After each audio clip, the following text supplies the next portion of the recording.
Welcome, everyone. Come on in. Join us as we continue our beautiful adventures of grading players on the Colorado Avalanche. Welcome to the Cluster Puck Podcast, part of the MHRT Network here at Center Ice. I am Nick. Joining me here shortly is Brit. You know what? I think I may have given her the wrong link to join, so let me quickly fix that. And we'll be on our merry way. So, before we begin, oh yeah, let's try this again. Yep, I totally did. There we go. Before we begin, don't forget to like and subscribe, follow the MHRT Network so you get notified when shows like the Cluster Puck Podcast go live. You can do so on the various social media platforms of your choosing. And if you want to follow us, you may do so at the Cluster Puck Podcast on Facebook and at Cluster Puck Avs on Twitter, Instagram, and Threads. Okay, so bringing everyone up to speed, I suppose, before we do these season grades or continue these season grades. A little bit of an update as far as scores around the league. So last we talked, a lot of stuff has actually happened. The Florida Panthers, for the third consecutive year, are headed back to the Stanley Cup final. And as it currently sits after one period in the Western Conference playoff, Game 5, Edmonton is up 3 games to 1, or 3 games to 1 with a score of 3-1. At the end of the first period. So we may be facing another repeat matchup. I think it's only been the third time, if I'm not mistaken, this century that this has happened. I believe it was Penguins and Red Wings did it back-to-back with different winners both times. And then, oh gosh, I'm forgetting the others. Maybe Blackhawks. I can't remember exactly who, but I remember it being the third time this century that this has happened. All right, so I just sent that link to Brit. Let me go ahead. Sent a new link to. Okay, let's try it that way. Okay, so that being said, let us know what you guys have as far as Stanley Cup predictions. Did you guys have another repeat matchup, back-to-back years for the Oilers and Panthers? Granted, the game's not over yet, but with the score of 3-1, Edmonton is definitely itching to put it away, that's for certain, but you never know. I could be completely wrong, but Dallas is on the ropes right now. Does that make you happy? Obviously, as we're Avalanche fans, Dallas seems to be our kryptonite, so is it a good thing? Do you want to see someone new? Do you want to see Dallas maybe? Let us know in the comments or DM us. Either way, that works. Okay, so that being said, last time we met, we went over the season grades for the goaltending for the 2025 or 2024-2025 NHL season for the Colorado Avalanche. This time around, we're going to go after the defensemen. That's right, kind of working our way from net all the way to forwards. We're going to go ahead and keep doing that. Defense overall, I suppose I'll give my take of an overall as while Britt tries to hop in. Good. It was good, right? But not elite. The big problem that I found was just whatever it was, something happened with Cale Makar and Devon Taves where it just stuff just kind of stuck, with them throughout the entire season. Again, I can't exactly talk as to what, but something was holding them back, particularly those two. Now, that being said, injuries continue to be another problem throughout the season. I'm not going to use that as an excuse because for the most part, you were relatively healthy. It was a healthier season. So it's not necessarily an excuse that we can use this season, but there were injuries. Did some of those affect some outcomes of some games? Maybe a few, right? Maybe a few. But at the end of the day, there was something missing from every defenseman out there, right? I can't pin exactly as to what it was, but there was something, right? Now, that being said, they still played fine. right? I mean, Cale Makar is still putting up really great numbers as he usually does. Devon Toews ended up finding a really good groove down the stretch of the season. And there were a couple of shining moments from other players here and there that I think I should reward a little bit, just because it wasn't like themselves to just fall back into a habit. I'm talking particularly about Sam Girard, which, again, I know a lot of people don't necessarily like that I would be saying this, but he was really good. Oh, here we go. How about we give my ability to navigate technology a grade today? D+. You made it. No, I'm kidding. I don't know. You trying to gatekeep talking? I am. I want all the fame and fortune to myself. No, but we're gonna go over the defensemen today. But as you were hopping on, I was giving my opinion as a whole for the season, what I thought the defense said, and kind of bring you up to speed. I said they were good. They weren't elite. They all did fine, but there were times where which largely stems from a lackluster year from Makar. It was really that's exactly what I said. He still is setting records even on what we see as a down year, and that says a lot about the expectations that we have from him, but it's felt off all season. Something's felt not right all through the playoffs as well. So, and Toews as well. I think Toews, his ups and downs are a little bit higher. His highs are not quite as high, and his lows, they're pretty low, but not, they seem to be a little more stable than some. I mean, we saw some nasty mess ups from Makar, and I think that's where a lot of the feelings about the defense comes from. Mm-hmm. Like the starting point, the foundation of how we judge our defense or gauge our defensive strength comes from how Makar and Toews are playing, and it was not a good year. Yeah, and by our very ridiculous standards. Which is also because, again, Makar, by the numbers, was fine. He had a fine year, 92 points, and we're over here getting mad at that. You know what I mean? So, right. So again, but again, he is a generational type talent, so we do base that differently because we know he has a much higher ceiling. He is judged differently. Right. So not all of our defensemen were perfect, but again, they were fine. They were good. Yeah. Right. And like I was getting to say was there were some people that kind of came out of this whatever rut that they might have had from a career from the past some odd years. And that was Sam Girard, where he was fine. Yeah. Like there was no concern. He was one of the best players through the playoffs. Like our brief playoff run, I would venture, and I know that I am a Samuel Girard truther, stan, whatever you want to call it, but I really do believe that he was one of the best defensemen through the playoffs.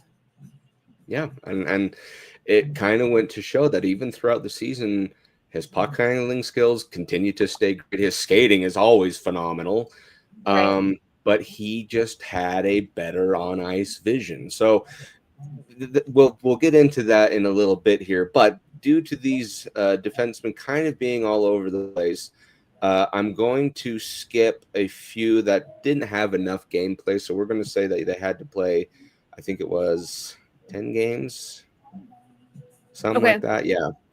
Okay. So Johnson in there, so I can give him an A++. There you go.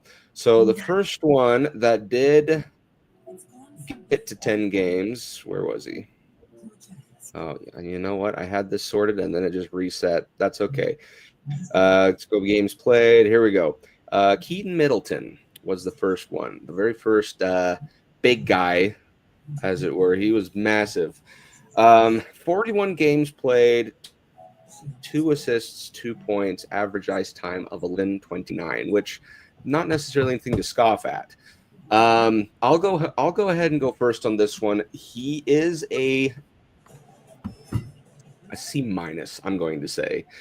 There were plenty of times where he showed plenty of defensive capabilities, and there was a lot of time I was like, okay, Keaton Middleton knows his assignment as a third pairing defenseman.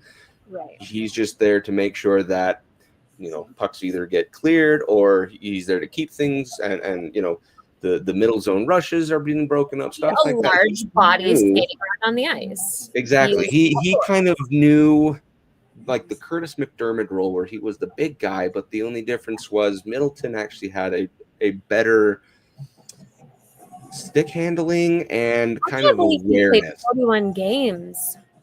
What's that? I can't believe he played 41 games. That's 41 a lot. games. Yeah. Oh, I shut the TV off. I was reveling in the Dallas demise. Oh God, just like. Yep, and we'll touch on that briefly. I did kind of ask the audience about their comments about a potential repeat clash of the Stanley Cup Final. But yeah, I mean, a C- for Keaton Middleton I think is appropriate, because again, he wasn't like a wow factor, blew me off the stage. He, in fact, he was just kind of there for some more garbage time minutes, but he did enough, right? Is it enough to maybe stay on that third line for a pairing in a more permanent role? No, but you didn't, you did what you needed to do, but barely, if that makes sense. Yeah. So, and I'm sitting right at a C. I think that I always try to take into account grading people for what's expected and what they're capable of and what their roles are. And I feel like he executed his role relatively well for the most part. I was trying to find, do you have his penalty minutes? My thing that downgraded him a little bit, my negative marks mostly derive from the fact that he made some poor decisions. 28. He took penalties at some bad times. It felt like, okay, so 28. So, and he managed to take them at some of the most critical moments of some of the most critical games. It felt like I can't think of anyone else who took more penalties at a time that it just killed a buzz, or we need, you know what I mean? You pull the goalie and he gets a penalty. So that's where my downgrade comes from him. But as far as playing a role and executing his role, I mean, he did that. I'd rather he were a Jake Middleton, but he played Keaton Middleton's role. Yeah, I think you're exactly right. Okay, moving on the list, and again, I'm going based off of point totals right now, so it is only going to get more and more and more. Again, 10-game minimum. Erik Johnson, the Condor, is next. Now, the feel goods aside, right? Because it's like A+ for bringing him back. That's immediately my my response. But 14 games played, a goal and assist, 2 points, average ice time of 16:36, which in Erik Johnson's case is actually a hefty amount.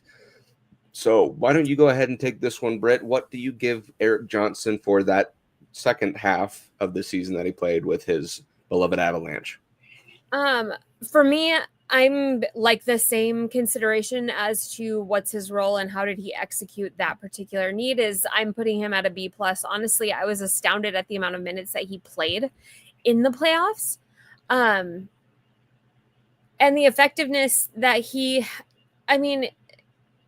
didn't feel like the liability that it seemed like he should feel like at this point in his career. He, how old is he? 37? He's old. Let's see. And he's had several severe leg injuries. I mean, just a guy who's put his body on the line for way, way too many years. Guys like him don't have a long shelf life. So for him to still be here and be, I truly think, rejuvenated by being back in Colorado again, and then taking into consideration just how much, not for me feel goods, but for the positive impact that he's had, I feel like he had to have had within the locker room and just around the rink in general. I think B+ is about where you can put it. I mean, short of him scoring a hat trick in the playoffs, I just feel like you couldn't really ask much more from him, as we anticipated him to be our 7th or 8th D, and we got to him very quickly. Yeah. So I liked the trade because this came after the effects of trading away Mikko Rantanen, right? Mhm. So there had to be some kind of way to rebound from that, especially since he had Gabriel Landeskog that was planning on coming back, which I guess they knew well before us, the people, knew, right? So there Right. had to be some way for there to be that locker room vibe, I guess, again. And Eric Johnson is one of the guys to do it. You know, he loves Colorado, and I'm glad we brought him back. I'm As just far praying to God as he retires this year so we don't have to do this again. I wonder where he's going. I like like we just just finished with the Avs, keep it that way, yeah. please. And I think he's a shoe-in straight to the front office. Like he's a Cogliano type, which I think Yep. that his presence, even in that role, will continue to be helpful. Maybe Oh, not as 100%. impactful, but please retire so we don't have to send you somewhere else again. Because he said it. No He said kidding. Colorado is home. Honestly, his little video when he came back to Colorado brought tears to my eyes about how much he loves Colorado and he still has Oh, his no home here. kidding. And he would scrape the ice if he'll play any amount of minutes, he'll He'll scrape do the ice. anything.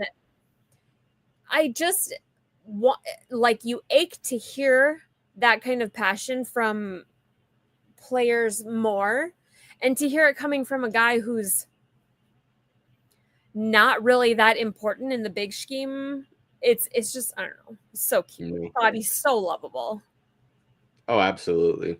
So that being said, with what I give him for obviously those few games that he did play, I'm in the B range, but I'm on the other side where I'm a B minus. So all the things you said, totally valid, right? Like I totally agree with what he came in to do. He superseded the bare minimum of what's like, well, is he even going to play games because he's old, you know, the age and stuff like that. However, he went in there just fine in those 14 games and even throughout the playoffs, like you mentioned.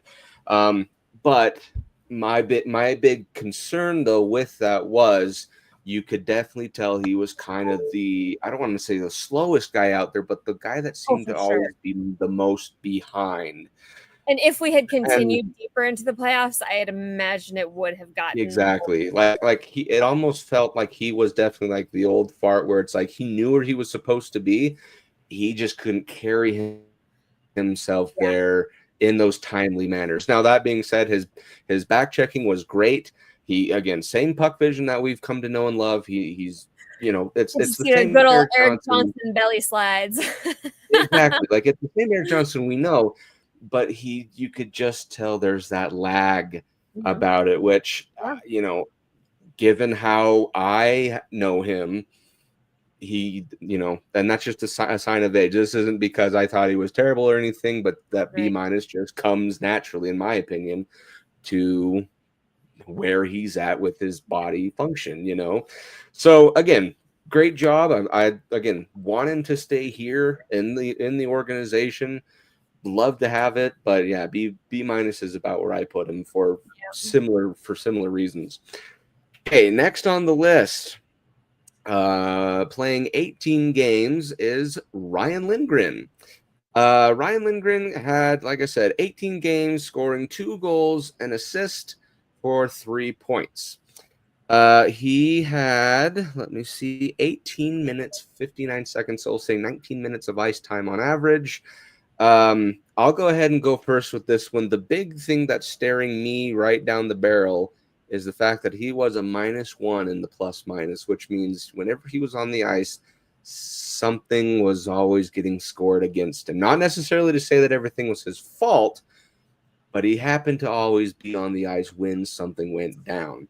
Yeah, he's not a very lucky guy, is he? So this one is tough because, again, his role is not to go out and get points. And again, defensemen are not the points getters. So a lot of these are going to be low. Particularly him. His being miscast in New York was a large part of the reason that he's failed to ever actually appear to succeed in any way. I mean, he was paired for Adam Fox for quite some time, wasn't he? And so far from what, and it, his role is something that he was willing to do and didn't seem to struggle with it. It's not, you know, some guys mentally struggle with playing their role. Yes. So that being said, with Lindgren and kind of what he was supposed to bring to the table, I give him a solid B. Just the letter B, right? which means his role of actual defense, he's not there for his offensive capability. He's there to literally get hit and get the puck back, which he did relatively okay. But again, the one glaring issue that I did see, which brought his grade significantly down, was that plus minus, where it's like he, again, and given where he was on his line and his pairing, this does have to do with it. But when you're like, second pairing, sometimes third, right? Or even being shuffled around to first, as Bednar has always given people the chance to do, it's being able to rise to that occasion, which, again, against the lower pairings on the opposite team or the lower forward, the opposite teams, he did all right? But there was more that I think he could have done. Again, a couple of things come into account, because he also had a couple of games where he missed because of an obvious injury, because that's just, he's an injury magnet. But 19 minutes of ice time is still pretty admirable, where it's like Jared Bednar trusted Lindgren enough to go out there and pull in a full period of shift, or you know what I mean. So I think a solid B for him, because he went out there and played exactly that defense, right? He's that classic guy where offense was never his strong suit, or needed to be, right? That's exactly where I'm at also. I like that he had some poorly timed penalties, but it was also nice that he did bring a little bit of grit that the Avs are missing. I mean, I don't like the soft label, or that we are a smaller defensive core in general, but as a team as a whole, we are probably a little bit soft if you're talking to your boomer uncle. So I really do think that there is value in having someone like Lindgren that plays on the edge all the time. And sometimes, and I think in New York, they witnessed this or experienced this, he has crossed the line and made, where you end up paying for it dearly. But it's good to have guys, not good, but there's value in guys that make players consider who's on the ice with them. And someone like Lindgren, who may cross the line at this point. Does that make sense? Yeah. So again, accurate grades, I think, for those exact reasons, where he's not going to be there to all of a sudden be an absolute game changer, like your Cale Makars, like your Devon Taves, right? He's quite literally there to kind of be a nuisance for the offensive on the other team. From you. Yeah. Oh, exactly. I got the hiccups. Every podcast. It's unbelievable. It's incredible. It's magic. Okay, that being said, let's go ahead and move on. Oliver Shillington is the next one, believe it or not, as far as points is concerned. 13. Let's see, 1 goal. Where'd I go? 1 goal, 3 assists for 4 points. Now, here's the problem. You end up trading him, right? So this is going to be a bit of a strange grade curve. The reason, I guess I'll go ahead and get started on this one first. The reason I'm giving him this grade is not because of the fact that we traded him, right? But I'm giving him a D+. Yeah. Okay? And the reason why, again, he was one of those, we brought him in thinking maybe he could come into his own, like he had that potential back in his days in Ottawa, and stuff like that. But just, and we saw glimpses of it, so brief. Nothing blossomed. Yep, that's exactly right. Again, a goal was nice. It was nice to see him get on the board. We thought there might have been a turnaround. He had it was like a 4-game stint where he had 4 points. But yeah, I remember that at one point we thought that, okay, this is it, because I think we had already offloaded Brandstrom, and it was kind of like, okay, how's the next project gonna do? And I'm pretty much falling just about where you are. I'm at a D. Availability is part of, that's a big deal. That's a big part of how much value you bring to your team. So I'm about there with you, because if you're not available, regularly enough for us to even know what could have been. And then, I mean, he was offloaded immediately to Anaheim, wasn't he? And I don't even know if the Ducks played him. No, I don't think he might have even finished there. I mean, it's, again, tough to say because as soon as you move on from him, you got to focus on the task at hand. So, yeah, I don't know, So yeah, kind of in the D range for me, where it's like, yeah, you did something, and that was about it, Okay, moving on. This one's going to be interesting, Britt. We're going to Calvin DeHaan, an offseason signing that the Avalanche made to what might have been a replacement to the likes of someone like Eric Johnson, a very seasoned veteran, kind of shoring up the third pairing, stuff like that. We thought he was going to bring a veteran presence. Yeah. Well, Britt, 44 games played, 0 goals, 7 assists for a total of 44 games played for 7 assists, 7 points, and an ice time average of 14.54. Britt, I don't know if we've ever done this on the podcast, but I give Calvin DeHaan. Don't say F. An F. Oh, you Rangers sympathizer. I failed this one. Just sucking up to your wife, Allie. I don't know what he did. No, she had no idea that this was defense week, so I didn't tell her, so she has no idea. Oh, buddy. And I give this one from an F to a D. Yep. So before I explain mine, do you want to go first to maybe see if I can change my mind, or do you want me to go ahead? No, I want to hear yours, and then let me see if I'm over emotionalizing. Is that sort of the word? There you go. Okay, so the reason I gave Calvin DeHaan an F, again, it's not because of who he is as a person. It's not because of any off-ice anything, nothing like that. This is all what I've been seeing from the on-ice play, right?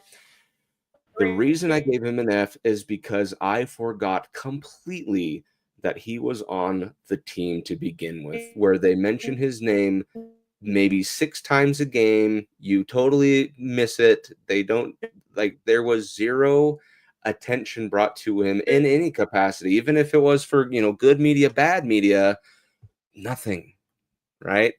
He went 44 games, Britt, scoring in points and only 7 of them. And even so, most of those, Britt, were secondary assists. Not a good look if you're a seasoned veteran like that is on a Stanley Cup caliber team. Not great. So I can't believe it's the first one I'm doing, but I and there's a reason we traded him, because again, who? And that's the entire reason I gave him an F. The only reason I could see myself giving him a D- is because he did in fact have 7 assists. But if you're going off of the points alone, sure. But the problem was, being a defenseman is more than just points. And with a -8, what were his minutes? So he was 14.54 ice time average, -8 on the plus-minus, which again, defense, it'll happen more times than not that you'll be in the negative. It certainly felt like Bednar. Bednar, you can tell who he trusts and who he doesn't. And there was a lot of times that it seemed like it would have been the perfect time for DeHaan to slide in in some games, in some And if you noticed, he did call-ups instead of bringing DeHaan in. That must mean that something was amiss. And that's kind of why I brought that down all the way to the ground. Okay, Britt. Time for you to rush to the offensive. I don't have a whole lot to stand up for. I put him at a D, and it's almost for the same reasoning that you do, in that I see value in guys. As if you don't know they exist, then that's a good thing. Their role is to not be a liability. I don't know. I just don't remember any significant like impact he may have had or tried to have in the locker room or in the general public view. But yeah, I mean, I totally forgot he was.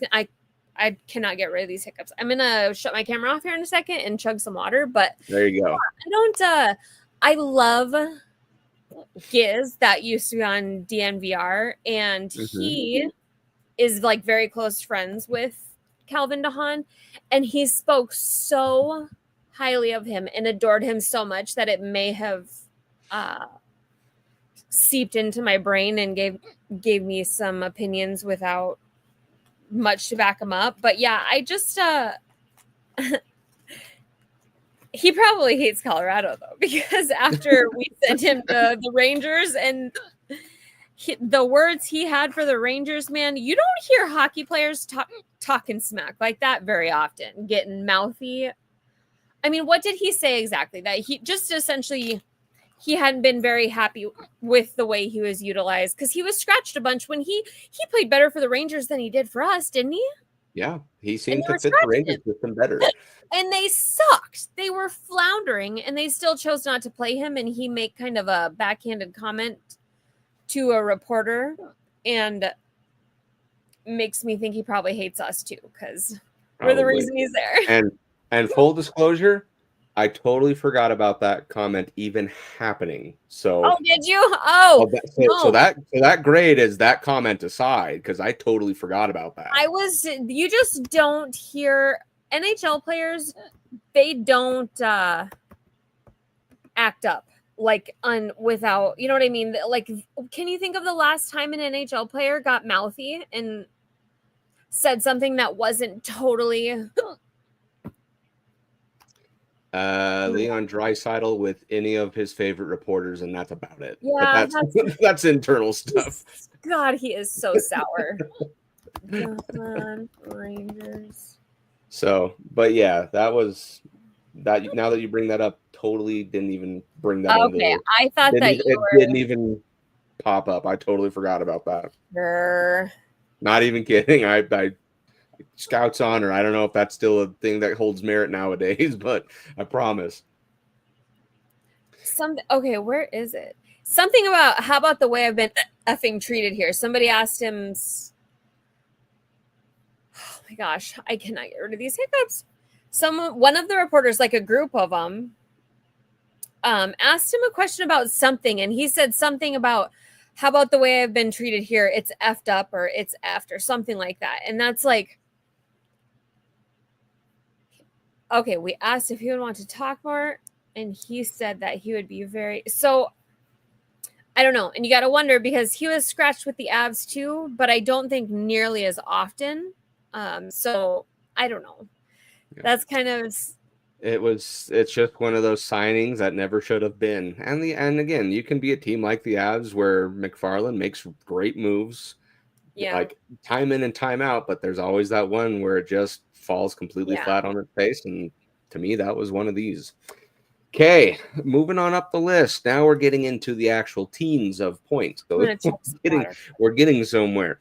Next one is Josh Manson. The Manimal, as they call him. That means 48 games played, Brit, because I do know he was out a couple times with larger injuries. 48 games played, 1 goal, 14 assists for 15 points, 18 minutes, 2 seconds average ice time. Okay. Do you want me to go first on this, or do you want to take the reins? No, you can go for it. I'm trying to shake. I'm holding my breath and drinking water, trying to shake these hiccups. Oh yeah, there you go. That and hang upside down, I think they said is that's why I'm not on camera. Do. Okay, so for Josh Manson, this one is tough because it's so tough. Because toward the end of the season, he suddenly became one of has these random spurts of like, I'm going to take the offensive. I'm going to be the guy that has that great pass. I'm going to be the guy that this and that and the other. And it's just like, oh, come on. You're doing this at the end of the season. So and for really that clutch moments too. Exactly. Yep. So for that, I'm going to give him a C+. Okay. which means, again, he only played half of a season, a little over half of a season, so there's not a ton to go off of. Clearly something was up at the beginning of the season, but as soon as everything cleared up toward the like right after trade deadline, he became rather okay. Was it enough to push him into the B category? No, there was still a lot to his game that left a lot to be desired, but he had these random games where all of a sudden he became the guy with the great pass, that clutch goal, that, you know, it's like, how many now when you did he choose have to from do the penalty box in the playoffs? He had probably 3 or 4 breakaways in the playoffs that were astounding to see him get to the puck first, because he's not fleet of foot. I don't know if you're done. I won't keep going. No, that's kind of it. Again, another big reason, 28 penalty minutes, and so that's about every 4 games you're committing a penalty, some of them rather stupid. -8 on the plus pretty minus. much why I fall at a C+ to oh god, Dallas just scored. Oh, did they? Huh.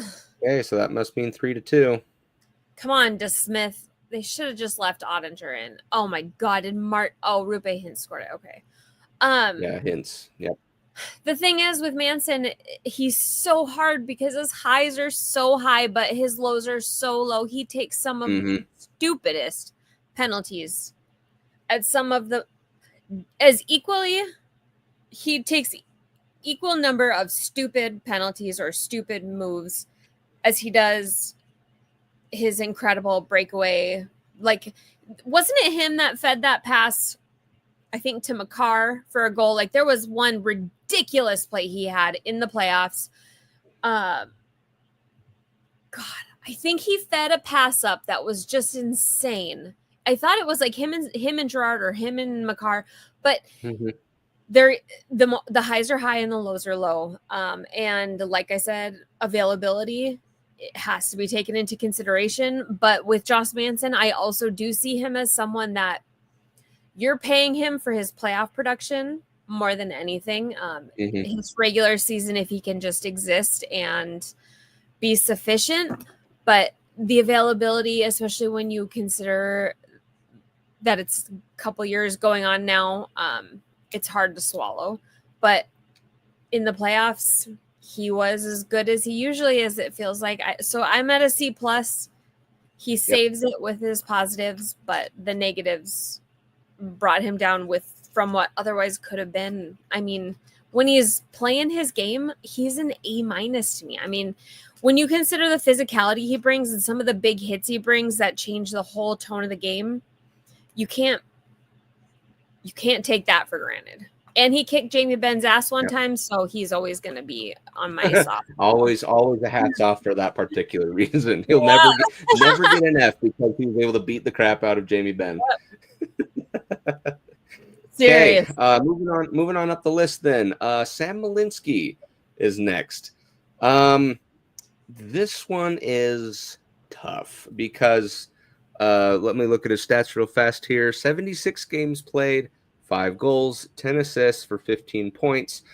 15. I didn't realize he played that many games either. I don't know why. 60 minutes of ice time average. Now, 16. Here's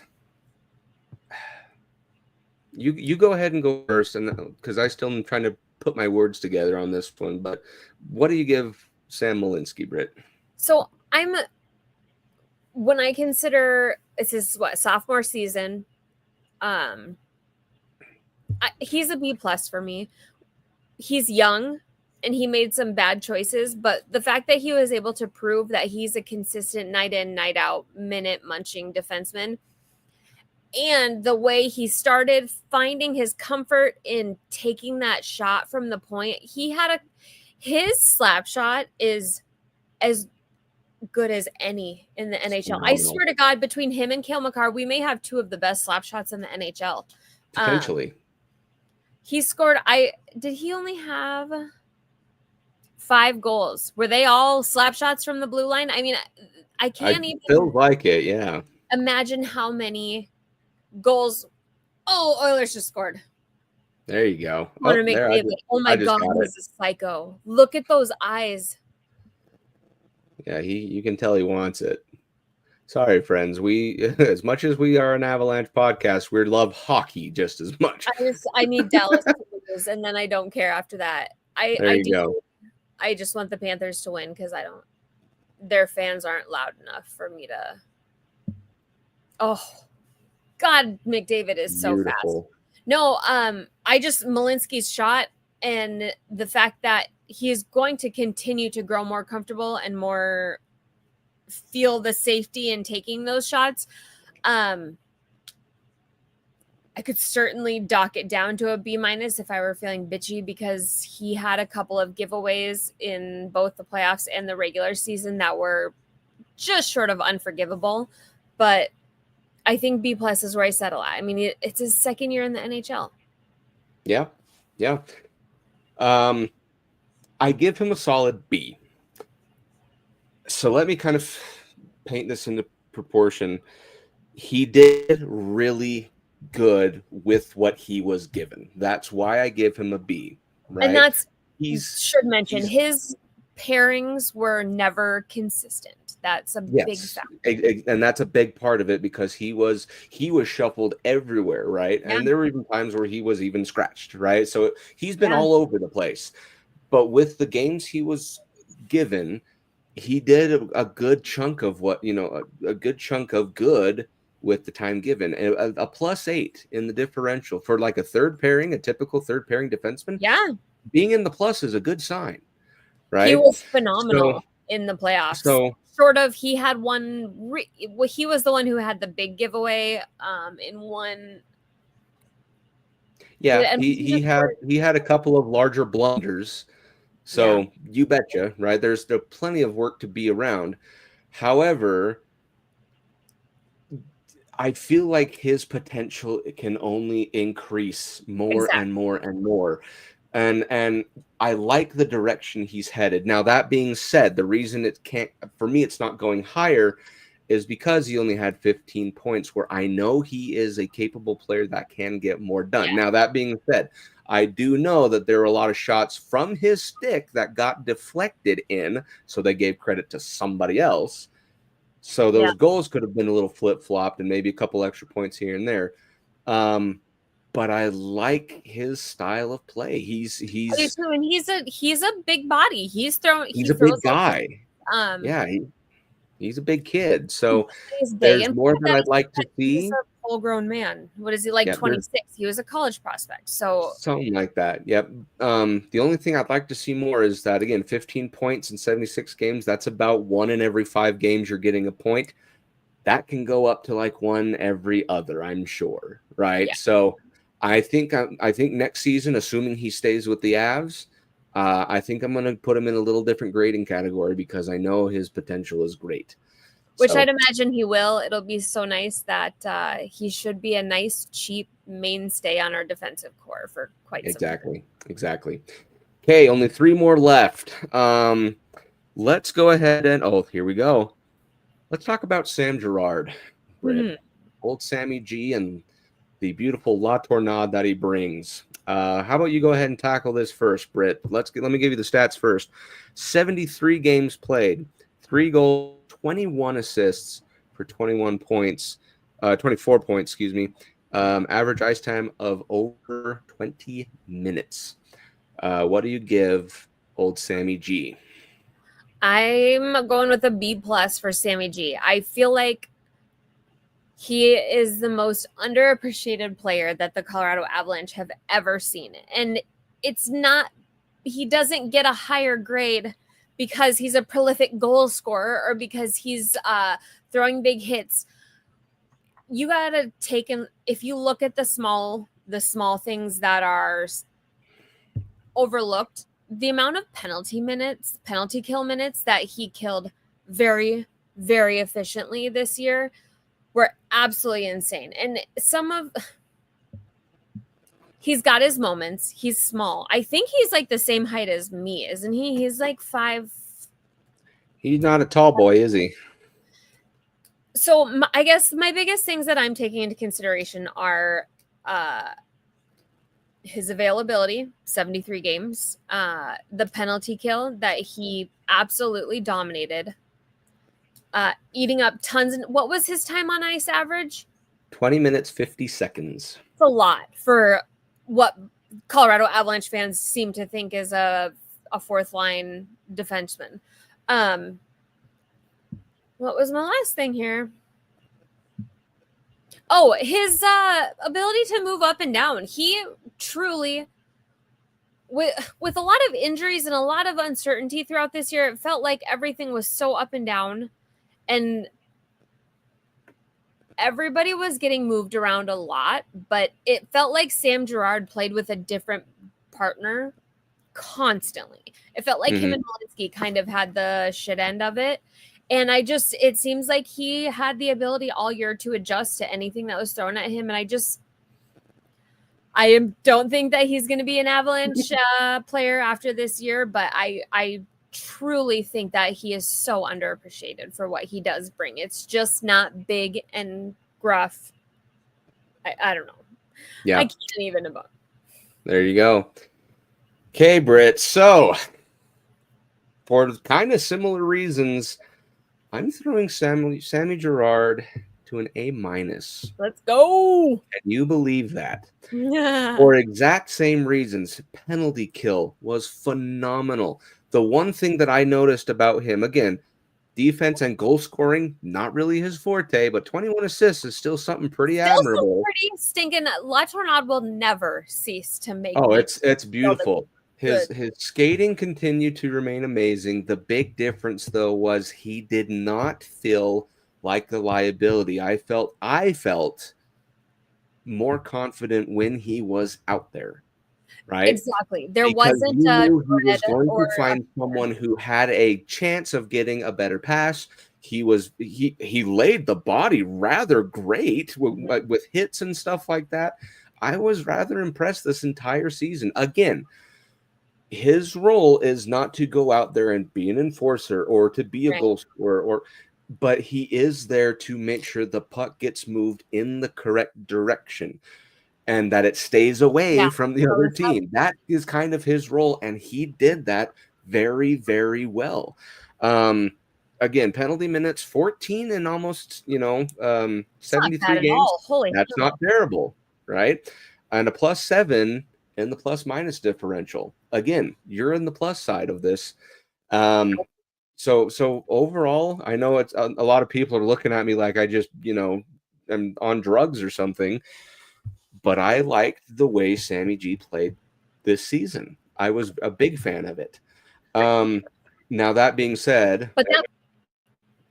sorry, you're breaking up a little bit there, though. No, you're good. I'm a little behind. The plus minus, when you consider the fact that he played nearly every penalty kill, that's something that sways the stats a lot. So the fact that he's able to still be a positive after playing so many penalty minutes. I was trying to find it, but I don't want to make my computer freeze up. But that's not something to take for granted. Yep. So for those exact same reasons that you stated, Britt, add on the fact that a 5'10" defenseman, shorty guy, going out laying hits, going out stealing pucks away. Me. Well, hey, 5'10" in stinks. That's probably what the stat is. But he was not that same liability or concern that he was 2-3 seasons ago, where everyone was calling for him to be traded. Now here's that exact kicker that you said, watch this be one of his better years for sure, and then he gets traded, right? I hope it doesn't happen. If stuff like this continues and we see a 30-35 point season out of Sam Girard next year, we're in great shape. Yeah. So I'm hoping he's back, like officially back, because to me, this was his I'm back season. I was very impressed. Yeah, it's also like really, really heartwarming to see him seemingly healthy. I mean, from the out, the fan perspective on camera, but he appears to be healthy and happy and thriving compared to there definitely was a downward spiral leading up until him going to the player assistance program. So it seems as though things are going well with that. And that on a human level, that makes me really happy. Oh, 100%. Okay, last two, and this, as you guessed it, is the top pairing. Obviously, they'll score the most points. Let's do the penultimate, Devon Taves. Now, fun fact about Devon Taves, Britt, I don't know if you knew this. He was once a New York Islander. So weird. I don't know if They will never forget shoved that down your throat enough, and it's been like, Islanders what, have 4 not seasons now? forgotten. It's like, God, give it a freaking break, man. Holy crap. But yeah, fun fact about Devon Taves. Okay, 76 games played, 10 goals, 34 assists for 44 points. Britt, 24 minutes, 35 seconds of ice time for Devon Taves. Boy, howdy. This is weird because now we're entering that phase of like, this is your top pairing. They're in a different grading tier. Geez. I give Devon Taves, I'll give him a B minus. And I'm teetering to bumping that up to a B, but for right now, we'll say B minus. Again, 44 points. I know he has the capability of doing more, right? However, his plus minus at plus, where are we at here? Plus 30 is incredible, right? So that means he is facilitating fine. However, the reason he's falling into that B minus category is because something was up at that first half of the season where just nothing was clicking for him. Goals were far and few between. Assists were far and few between, where you're like, where's Devontae? Oh, he's playing. He's out on the ice. There were just a lot of those moments where it's like, this is your top pairing defenseman that, what? You know? So I know he's capable of doing more. I've seen him do more with less. Maybe I nudge him to a B. I'm not certain on that because he did have a phenomenal series and an overtime winner where he single-handedly won the game for Colorado. That was really impressive. A lot of his post-trade deadline gameplay picked up. No, I think ultimately though I'm going to stick with a B minus, which I believe Britt may have dropped out. At least on my side, she did. So we will come back to her in just a second.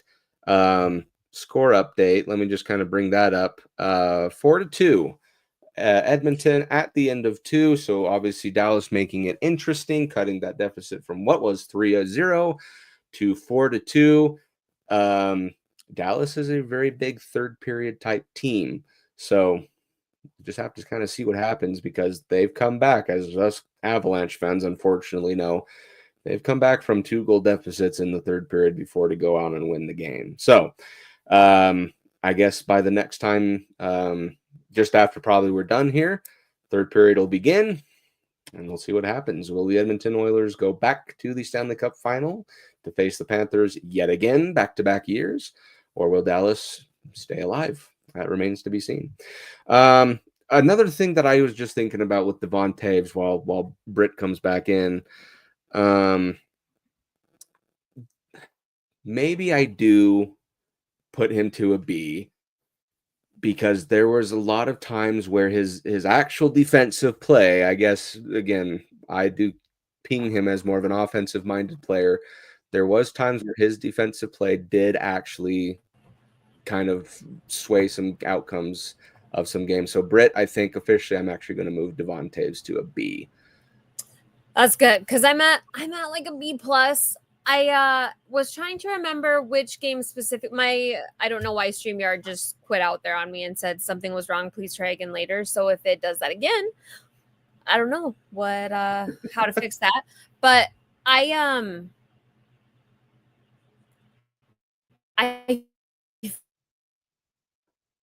feel like he is such a cash cow.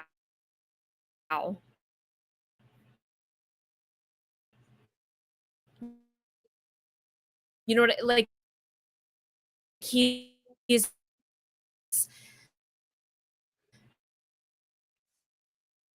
it's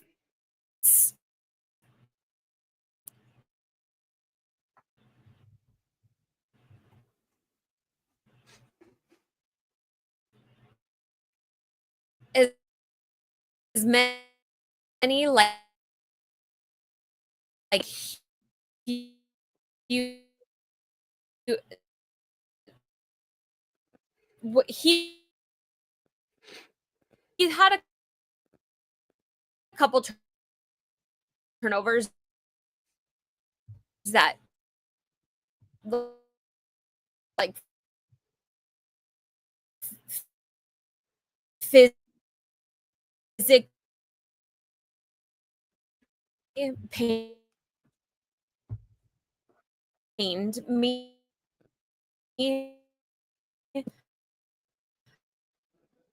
Um, there was a couple big ones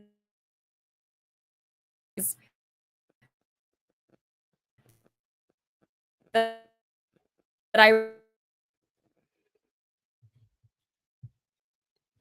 Here, Britt, you're cutting in and out pretty bad here. Let's see if we can kind of get this restarted here.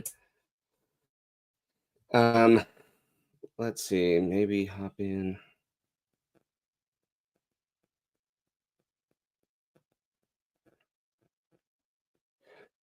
Okay, let me do this for just a second.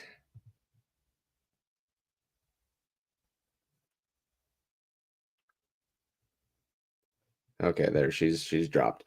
Okay, so for those of you who didn't understand, I was getting some of it. Maybe it was pretty broken for you guys. But she gave Devon Taves a B plus for similar reasons that kind of made me want to go up to a B in the first place. So she may have some additional comments regarding Devon Taves, but for the sake of time, we're going to go ahead and go up to the last one, everyone's favorite defenseman, and that is Cale Makar. Obviously, we grade him a lot differently, but he is, I mean, I don't know what else to say. He's a finalist for Norris trophies. He's won Conn Smythe. I mean, he's done everything, right? And yet we're continuing to say that 80 games played, 30 goals, 62 assists for 92 points, and 25, almost 26 minutes of ice time is not good enough. Something I think is wrong with us. However, that being said, I give Cale Makar a B plus, nearing A minus, but I'm not going to go that far. I don't think I can be convinced this far. So playing nearly every single game, you get to 30 goals. That we come to expect. You get 62 assists. That you come to expect. 28 points in the plus minus differential. You come to expect. Plus 25 minutes of ice time. You come to expect. There was something off with Cale Makar's season. And again, he had a great season. I want to make sure that point is driven home, that he was very good. Okay. That's not the issue here. But we've seen Cale Makar do so much more, right? We've seen him be that guy in those moments, right? In the past 2-3 seasons. And even for, the time we actually brought him on full time, he kind of found that groove, pushed it to its limits, where he got compared to the likes of Bobby Orr and all the other great defensemen in the league. So 92 points is definitely something incredible, right? And this B plus does come from a point of negativity, but there was something that fell short, right? I don't know if he was snake bitten or what in the beginning of the season, and even at points throughout the year. But there were a lot of times that he would just make these rather rookie mistakes, I guess, if I were to put it in a way. where it's like, I'm not entirely sure what you were doing there, but it happened more often than not, which is a little concerning. Let's see. So it's a little concerning because it's like that is not a very Cale Makar type play, and we talked about it several times throughout the season on these episodes that we've had in the past, where it's like Cale Makar did something where he would never do that. So it's just I don't know what it is, if it just happens to be one of those seasons. I'm not entirely sure. Let's see.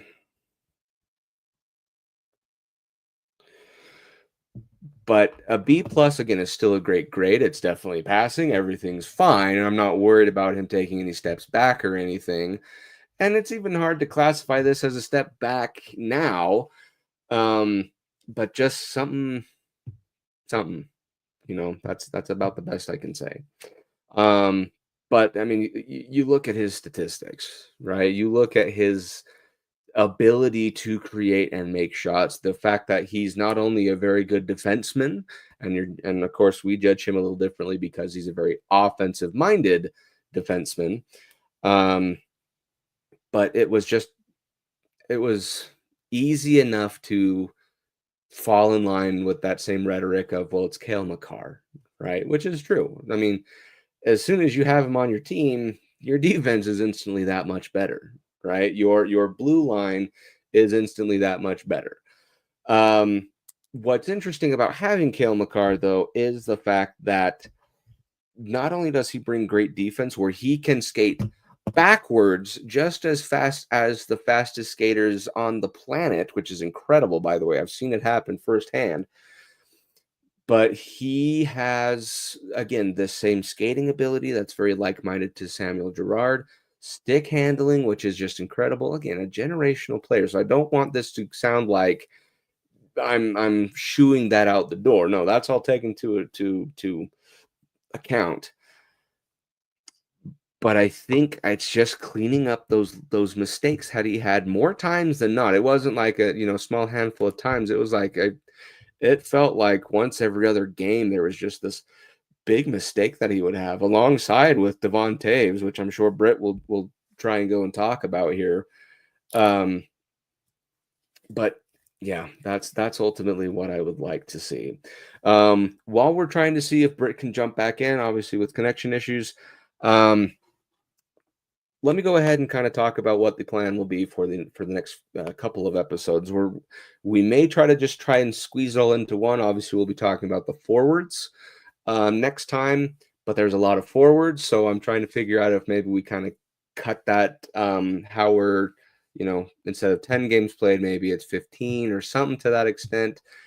Maybe I'll just kind of pick the ones that actually had meaningful games, something like that. But we do intend to talk about the forwards next week. Plenty of stuff to talk about there because there are a lot of trades that came in. So we'll talk about the forwards next week. And then after that, it's going to be kind of talking about Stanley Cup. We're going to be talking about